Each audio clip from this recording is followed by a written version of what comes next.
Hola amado, Dios te bendiga, buen día. Qué bueno saludarte en este momento. Deseo grandes bendiciones para tu vida. Hoy quiero invitarte a estudiar la palabra del Señor. Nos corresponde leer el capítulo número 2 del libro del profeta Amós. Este mensaje o este capítulo continúa la serie de mensajes de juicio contra diferentes naciones que empezamos en el día de ayer con el capítulo 1. Ahora incluye a Moab, Judá e Israel. Se denuncian los pecados de estas naciones como la idolatría, la opresión de los pobres y la falta de misericordia. El mensaje principal de este capítulo es la justicia de Dios y su juicio sobre aquellos que se apartan de sus caminos.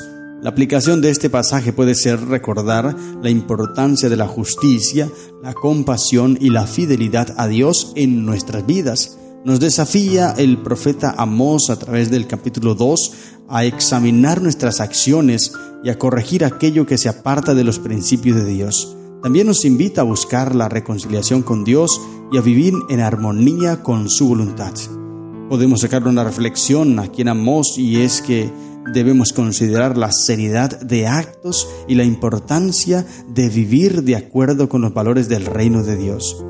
Dios, a través del profeta Amós, nos recuerda que Él es un Dios justo, que no tolera la maldad, pero también que es un Dios de misericordia, que ofrece la oportunidad de arrepentimiento y restauración.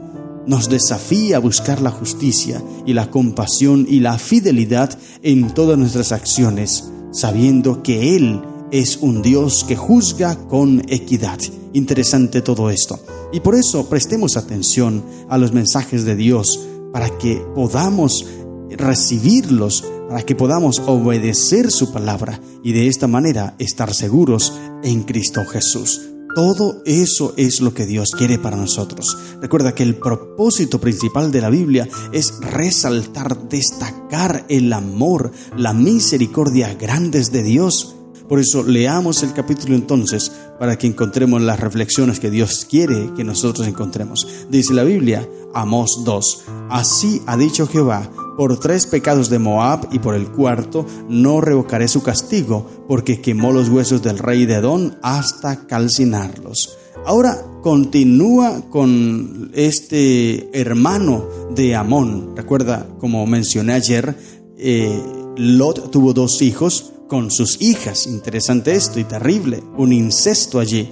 Y este otro hijo era Moab. Los moabitas y los amonitas eran hermanos, pero aunque eran parientes también de los israelitas, le hicieron grande guerra. Los moabitas odiaban de manera terrible al pueblo de Israel, y esto se demostró tanto cuando contrataron a Balaán para que maldijera al pueblo de Dios. ¿Recuerdas esa historia que encuentras allí en Números capítulo 22?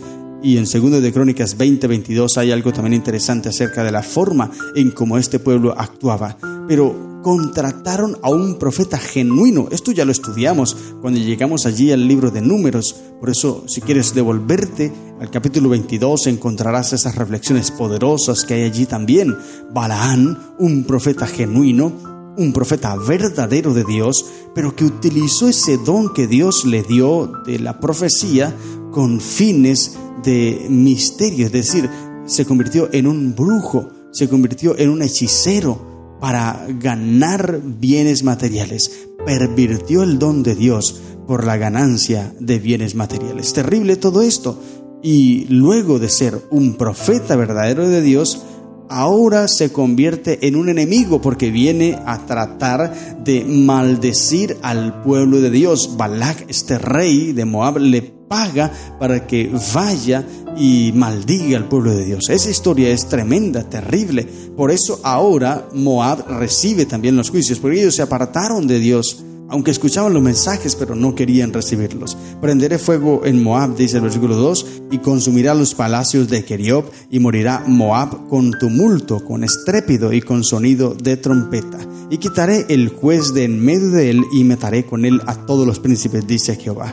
Así ha dicho Jehová, versículo 4, por 3 pecados de Judá y por el 4 no revocaré su castigo, porque menospreciaron la ley de Jehová y no guardaron sus ordenanzas, y les hicieron errar sus mentiras en pos de las cuales anduvieron sus padres. Prenderé fuego, por tanto, en Judá, el cual consumirá los palacios de Jerusalén. Nótese bien que ahora el profeta Amós deja a un lado aquellas naciones paganas, deja a un lado aquellas naciones circunvecinas al pueblo de Dios y se centra en su propósito del libro, de hablar acerca de esta que es la nación de Dios, en primera instancia a Judá. Como te dije, aunque Amós fue enviado especialmente a las 10 tribus que estaban en el norte, el reino del norte, sin embargo también él a veces enviaba sus mensajes sobre el reino del sur, y aquí inicia con este pueblo enviando su mensaje a el rey o al reino del sur,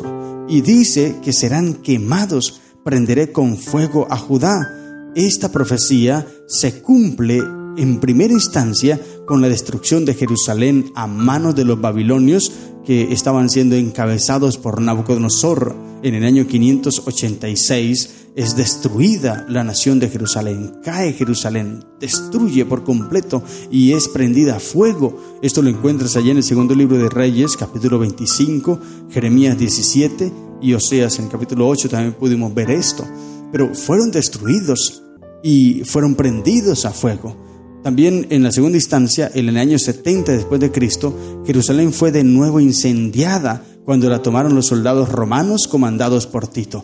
Pero el pueblo se desvía de Dios, el pueblo se aparta del Señor y por eso recibe el castigo, recibe el juicio más bien. No tomemos como castigo, sino como un juicio, porque los juicios de Dios no llegan sin antes llegar las advertencias. Mira cuántos profetas Dios envió a la nación. Jeremías, Isaías, Ezequiel, Daniel, tantos profetas, tantos mensajes que estos pueblos recibieron, pero no quisieron obedecer, no quisieron escuchar, siguieron en sus rebeliones, siguieron en sus crueldades, en sus pecados, apartándose de Dios, y no solamente apartándose, sino colocando sus propios dioses, creando becerros de oro y muchas cosas, con el objetivo de estar lejos de Dios. Por eso llegan los mensajes sobre ellos. Ahora el versículo 6 viene y aterriza el profeta Amós en su verdadero propósito del libro, y es hablar a la nación del reino del norte, a Israel. Dice: así ha dicho Jehová, por 3 pecados de Israel y por el 4º no revocaré su castigo, porque vendieron por dinero al justo y al pobre por un par de zapatos. Los juicios emitidos a Israel y Judá eran más fuertes que las naciones circunvecinas, porque ellos recibían más luz, ellos recibían más mensajes de Dios. Por tal motivo, sus consecuencias eran más grandes. Y aquí se dice que vendían al justo o al pobre por un par de zapatos o un par de sandalias. Las sandalias eran generalmente muy baratas. Eso indica que la gente era injusta con los pobres, valiéndose del más mínimo pretexto. Sin duda, la codicia era el pecado que predominaba en Israel. Demasiado terrible, crueldad inmensa. Dios había dejado muchas leyes para que el pueblo pudiera cuidar, pudiera ayudar al pobre, al necesitado, al huérfano, a la viuda.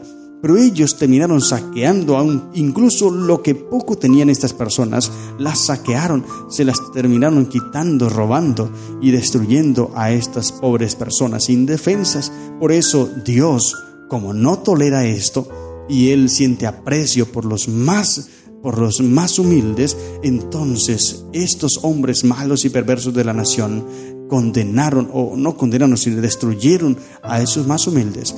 Así llega el mensaje de Dios a esa nación por su crueldad, por sus pecados. Y mira lo que sigue mencionando, los pecados terribles de la nación. Versículo 7. Pisotean en el polvo de la tierra las cabezas de los desvalidos y tuercen el camino de los humildes. Y el hijo y su padre se llegan a la misma joven, profanando mi santo nombre. Cosas terribles. Sobre las ropas empeñadas se acuestan junto a cualquier altar, y el vino de los multados beben en la casa de sus dioses.